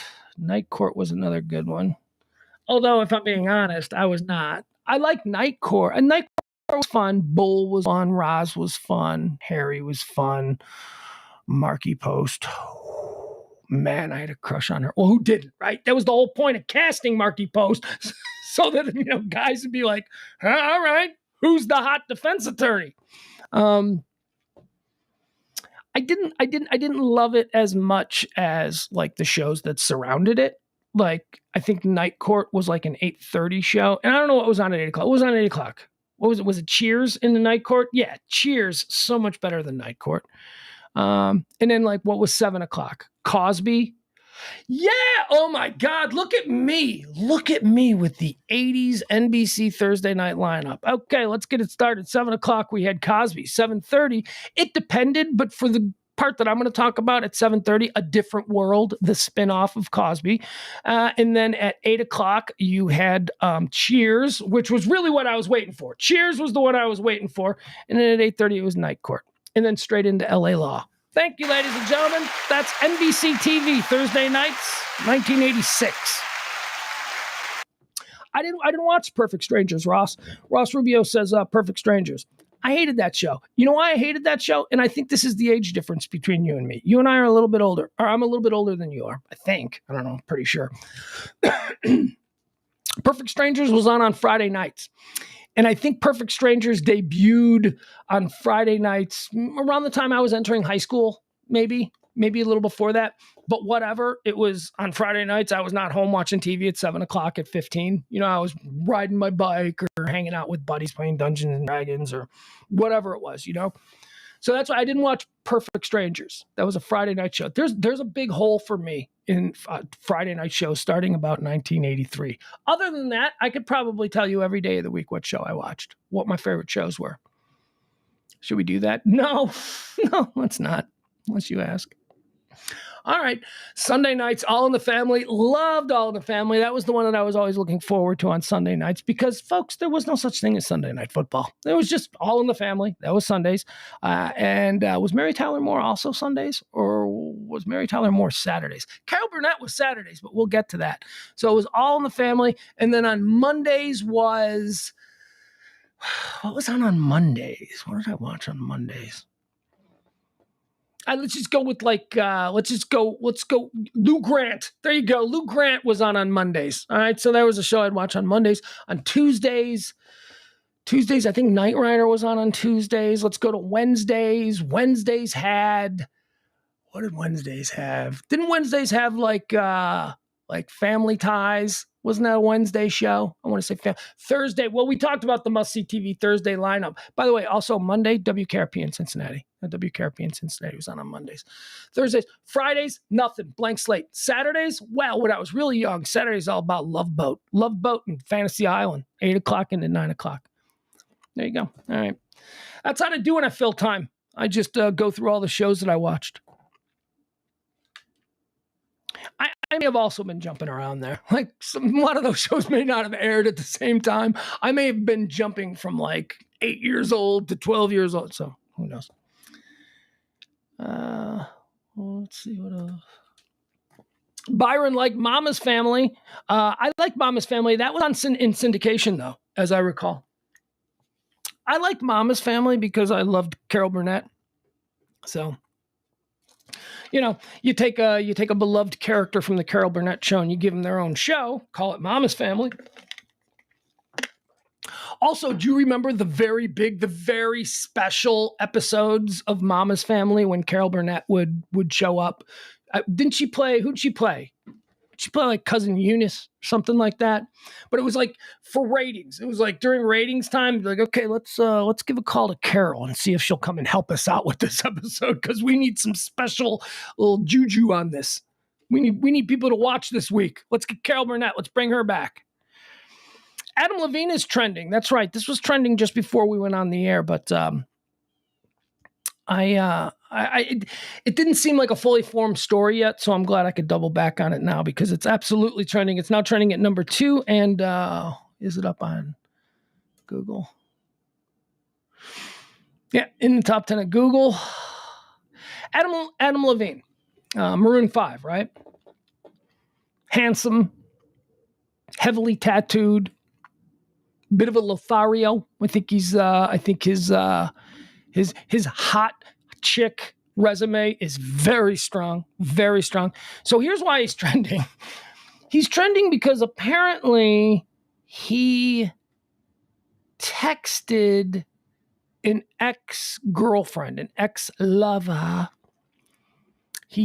Adam Levine, who's married, or maybe he's not married. Yeah, he's married. Wasn't Jonah Hill his either best man or the guy that married him? Fun fact. Adam Levine from Maroon 5 and Jonah Hill are like best friends. They go way back. They like grew up together. Something weird. So I think Adam Levine is married. Anyway, he's having another baby, and he texted his old girlfriend, and he asked his old girlfriend if it would be all right if the baby's a boy, if he could name the baby after her. Apparently her name is Sumner, and he wants to use the name Sumner for a boy. So he just went and contacted his ex-girlfriend and said, I'm dead serious about this, but would you have a problem if I name my kid Sumner? it's a boy. And now that's blowing up. That's disrespectful to the wife. How could he do that? Look, it's not disrespectful to. It's weird. I mean, there are problems with it. But man, I'll tell you what. The name you give your child is the first and the most important gift you are ever going to give them. You get to name your kid. You get to give them a name. That name is going to be with them forever. And it's important. It's a real important. You don't want to give them something stupid.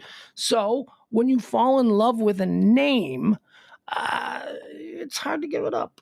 It's hard to give it up. I have a bit of, I have something like that. I have a name that I had to give up. I really wanted, but the tragedies of life and all that. I don't think this is so much about him. I want to give my new child the name of a former girlfriend because I want to honor my former girlfriend.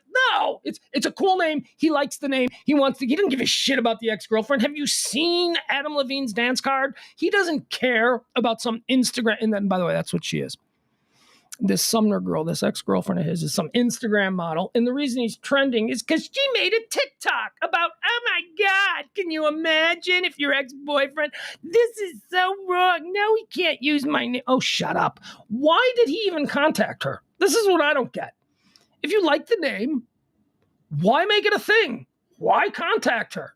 It doesn't. When you contact her and ask her permission, you are in fact bringing her into the decision-making process when you shouldn't have any contact with her anymore at all because she's an ex and your wife is pregnant. So if you want to name the kid a name that you like and it just so happens to be a name that maybe you first heard because of some girl that you dated, I don't see a problem with it. I really don't. It's disrespectful to the mother.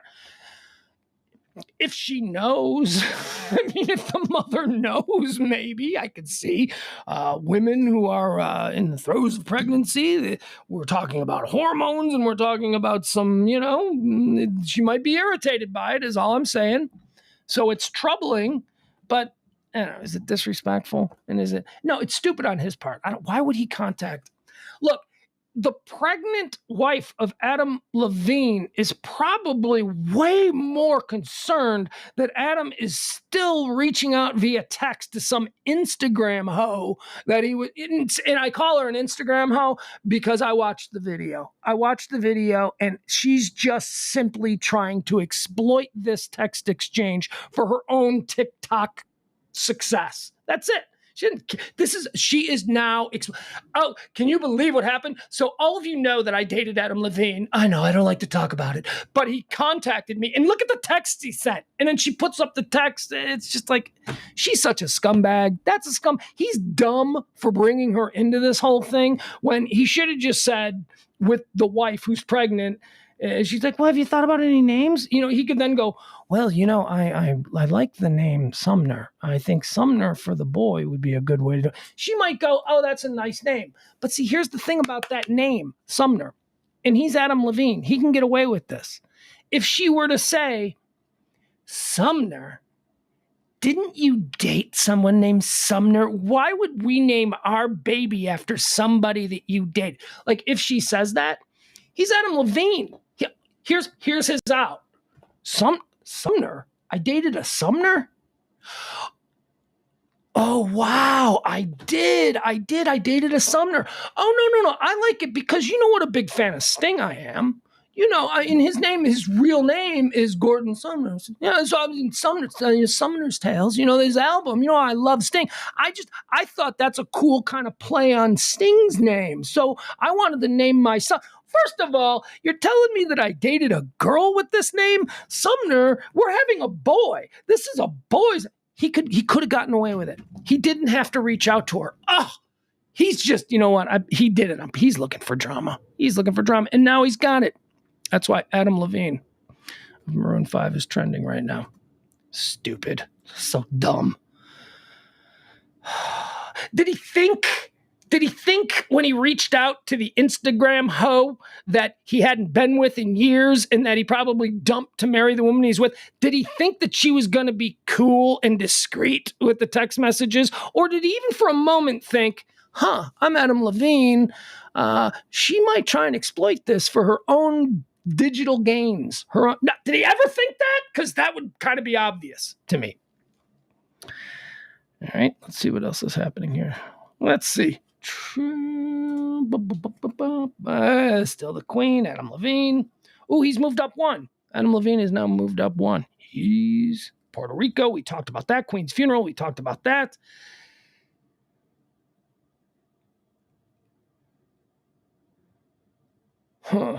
Who's Magnus Carlsen? I don't know. Magnus Carlsen is trending.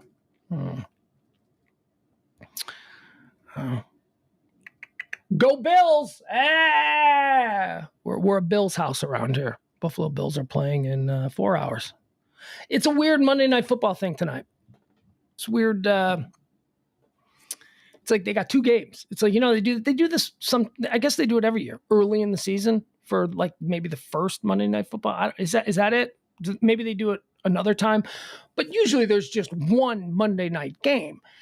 This is we've got 2. We got 2 Monday Night Football games tonight. We got the Bills playing at like 6:00, and then the second game starts at like 7:30, right? Like an hour and a half. Like these games are overlapping. I don't even know the second game. I just care about the Bills game. I'll watch that one. Thank you very much. April says, Pugs, please let us know what is up with hearing replays of mansplaining. There is nothing up with that. There is no way to hear replays of the first 2 shows of mansplaining because there is, we're still developing the show. When I can let you know, I mean, I would love for those shows to all be available on Radio Misfits, but we'll see if that happens. So there may be a way for you guys to hear it. But yeah, Mansplaining is my new show on the Eagle with Dr. Robert Schwartz. We debuted it this weekend. Saturday's show, did not like Saturday's show. First half hour of Mansplaining on Saturday's show was just a train wreck. It was not good. Then the final 90 minutes, we start to settle in, and it was great. And then last night was our second show, Sunday night on the Eagle, 9 to 11, and it was fucking great. I thought last night's show was great. Last night's show was exactly what we want this show to be. As we grow it with other stations and other markets, that is exactly what we not exactly. You know what? I shouldn't say that. Yeah, don't say exactly, because we want way more calls, but we couldn't take calls. We couldn't take calls the way we want to take calls because, and this is why there'll be, this is why we didn't want to save those first 2 shows. We couldn't take calls the way we want to take calls because we don't have a phone screener yet. We don't have someone in another room taking the calls. So the calls that we did take some of them were plants to get it started so that we would, have a topic to talk about. Like I knew somebody, and so we had them call in and offer the topic. And then the idea is to take the follow-up calls after this initial person calls in with their subject that they want to talk about, and Schwartz and I help them with it. Then the idea is that other people will call and you will all be able to chime in on their thing. We couldn't do that this weekend. We couldn't. So we had to play a little bit of music. And when we played music, that's when we answer the phones. I will say this about the first 2 shows. Calls were great. I mean, we did not have, I probably reached out to a number of people saying, can you come be a caller? Cause we're going to need somebody in the early shows here to come on and act as a caller and sort of give people the idea of what we're looking for, of what kind, basically teach listeners how to participate in the show. Probably had about 10 people lined up for the first show, and I think I only used 3 because everything else were real calls. The real calls came, which we couldn't believe. Schwartz and I are looking at each other like, holy shit, we actually may have triggered something here. We actually have people who aren't, and it's not, the great fear was that we would show up on the Eagle, a legendary American rock and roll powerhouse, that we would end up on the Eagle at 9:00 and we'd get a whole bunch of calls, but it would all be people, why aren't you playing Guns N' Roses? This sucks. I hate you guys. Play some music and shut up. Like, that's what I was expecting, because that should be expected. That would be the natural reaction to somebody who wants to hear System of a Down into Disturbed, but they get me and Schwartz instead talking about erectile dysfunction, right? That reaction is appropriate. We didn't get that reaction. Absolutely nobody. We had a bunch of metalheads and stuff that were calling in wanting to participate legitimately. So we couldn't have been happier. And thank you to the people that did help out. Thank you to, I don't want to give up any names, because a couple of the people who were plants this weekend turned out to be so good at what they were doing. We want to make them regulars. We want to make them regular participants in the show. So, but thank you. If I reached out to you and you participated and you helped us with these first 2 shows of mansplaining, thank you. Appreciate it. It was fun too. It was a lot of fun. And just hanging out with AO is always so much fun. AO is one of the coolest guys. He is the guy on the rock and roll radio station that you've been listening to for 25 years. He is that guy off the air that he is on the air. Super cool, super positive, all optimism, love, let's rock, let's have some fun. No, man, you're my friend, let's not fight. That's him. That's his whole vibe, man. And it's just like such a nice, cool vibe. And it's probably the reason why this guy has had a career spanning multiple major markets, I mean, he's been here 20 years, but before that he was in Atlanta, and he's been around, he's good. And when he was assigned to our show, he was like the dream when they said, you're going to have somebody in there with you. The dream was AO, but we thought there's no way we could get AO. I figured we'd get a 20-year-old board op, like, do you want AO? And we're like, yeah, we could get AO. And they're like, yeah, he wants to do it. Yeah, he's, he likes you, and you guys are old friends. And yeah, we are old friends. We haven't been friends, we haven't seen him in 10 years, but yeah. So that was great. So thank you so much to everybody. It is a work in progress. And like I said, it is my hope that all these shows, Mansplaining, will be available on Radio Misfits in some kind of maybe podcast form or something.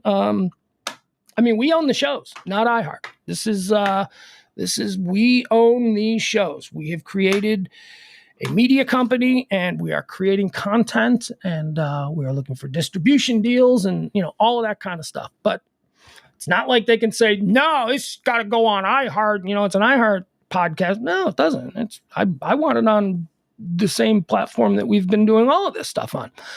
But we'll see. We'll see how that works out.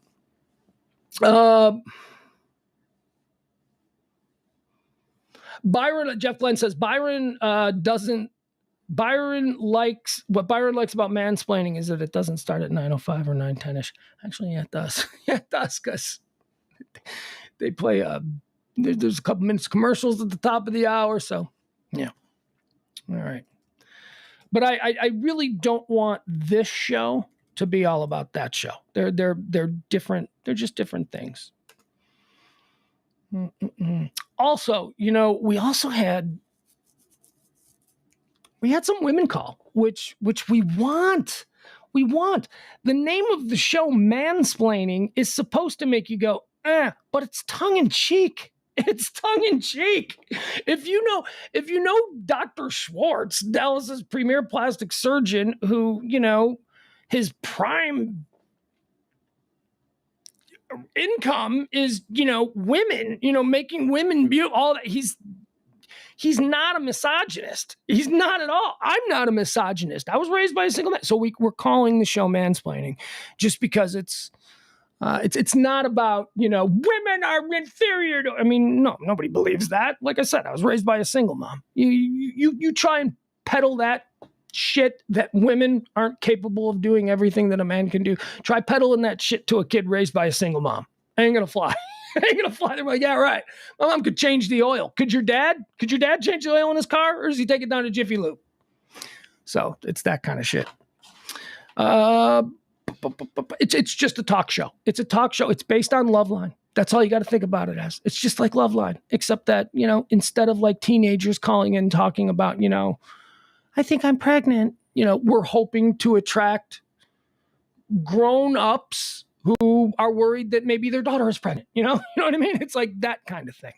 Take the people who were familiar with Loveline in 1995, who are now 50, who understand how that kind of a show works and enjoyed the concept, and just updating it and changing it. And I mean, Loveline didn't invent it. Loveline is just the example that I use because people of our generation know that show. They didn't invent it. There's, this has been going on in radio for decades.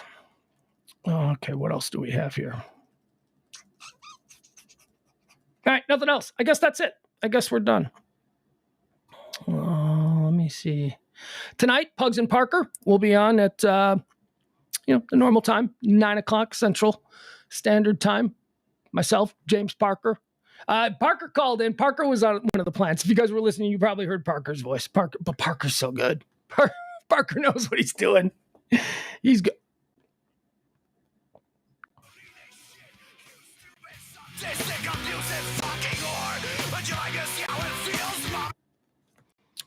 My 13-year-old is rocking out right now. It's 2 o'clock. What is he in, like gym class or something?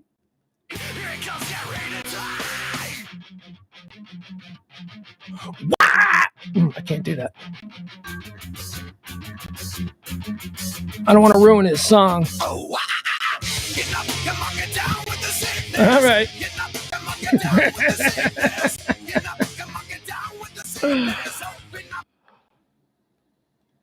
Sorry, kiddo. Right now, my kid's probably lifting weights in a weightlifting class in gym or something. And he went from down with the sickness to this. Sorry, kiddo. Fight through adversity. I want the next 5 reps to John Hinckley's Never-Ending Quest. And then as soon as this is over in 2 minutes, you can go back to your Disturbed or whatever it is that you were listening to. Jeff says, whatever happened to Kelly on Mondays?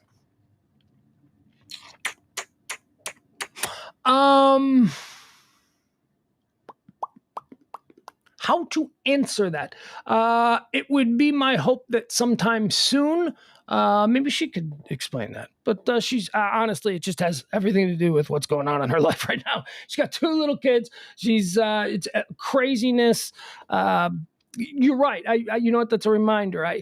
The commitment, me asking her to commit to that was just given what her regular schedule is, and Monday, it didn't work. It didn't work at that point, at that time of night for her. It was inconveniencing her. She wants to be, we're going to do stuff. I mean, it's just, there is no real, whatever happened, there is no real, I mean, we're still family, I mean, it's not like we're not in a fight or anything. It's not that. Should invite her back. It was difficult. It was difficult, her with all that she has going on, being able to commit to it. And then I get mad, when something comes up. She's like, well, I can't do it tonight because my 10-year-old is vomiting all over. And I'll be, you know what? You can't be counted. No, it's not anything like that. But, she's very busy. But we do need to get her back on. We absolutely do.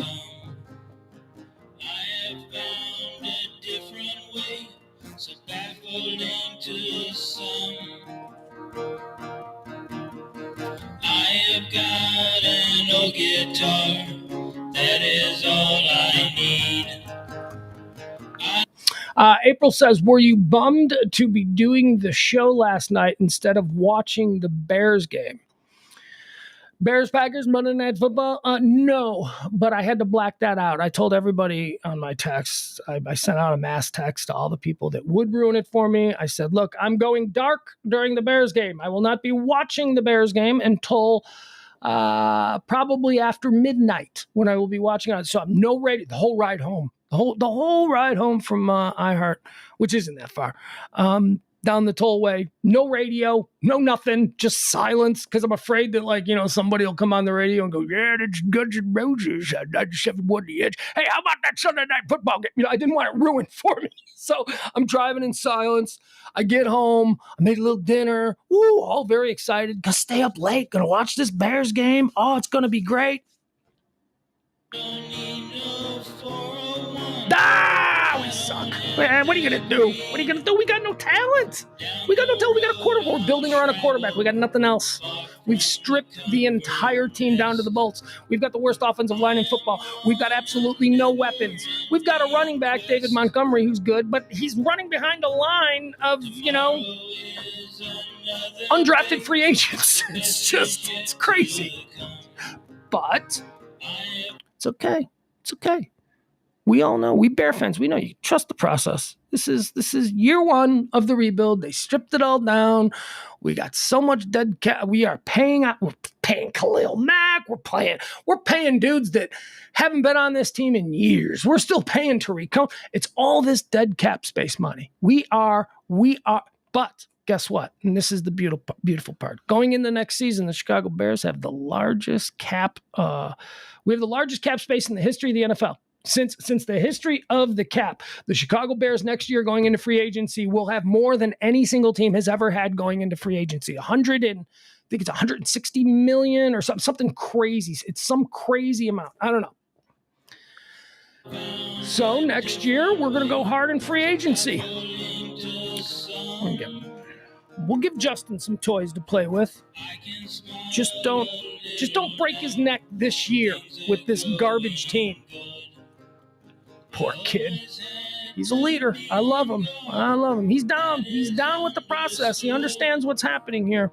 Down the road I'll travel, far from the comfort. One more time, a reminder, this show runs exclusively on your gratuities, your tips, your kindnesses, your friendly little nods. I appreciate that. Venmo, PayPal, right there. This is the last month that we are going to be asking. We haven't, we kind of took the summer off. We didn't pitch that much in the summer. And some of you were still so wonderful and you still kept us, at our goals. But this is the last month. With the new show, I'm going to start being able to finance this by myself. I'm not going to need anything, but we do need it this month. So help us if you can. A little something in the tip jar is always appreciated. I can't wait for that to go away, because I really do love doing this for you guys. We'll see you tonight at 9 o'clock. Pugs and Parker, Pillow Talk, Radio Misfits podcast.